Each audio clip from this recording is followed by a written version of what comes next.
नमस्कार, आपण पाहता हिरकणी न्यूज.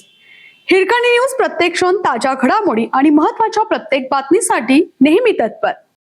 हृदयद्रावक हिरण्यकेशी नदीत मामा भाच्याचा बुडून मृत्यू. कोवाडे तालुका आजरा येथील हिरण्यकेशी नदीत बुडून मामा व भाच्याचा एकाच वेळी मृत्यू झाला. सुनील विष्णू सुतार वय 55 कोवाडे आणि प्रवीण पांडुरंग सुतार राहणार वाळकी अशी त्यांची नावे आहेत. भाचा प्रवीण यांच्या सासऱ्याचा हिरलगे तालुका गडिंग्लज येथे सोमवारी दिनांक 11 रोजी दुपारी सेवानिवृत्तीचा कार्यक्रम होता. त्या कार्यक्रमासाठी दोघेही गेले होते. कार्यक्रमानंतर दोघे मोटरसायकलवरून कोवाडे येथे येत होते.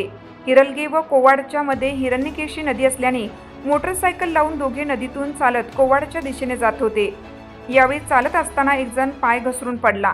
त्याला वाचवत असताना दुसराही पडला. यामध्ये दोघेही वाहून गेले. दरम्यान आज सकाळी दोघांचा मृतदेह आढळून आला.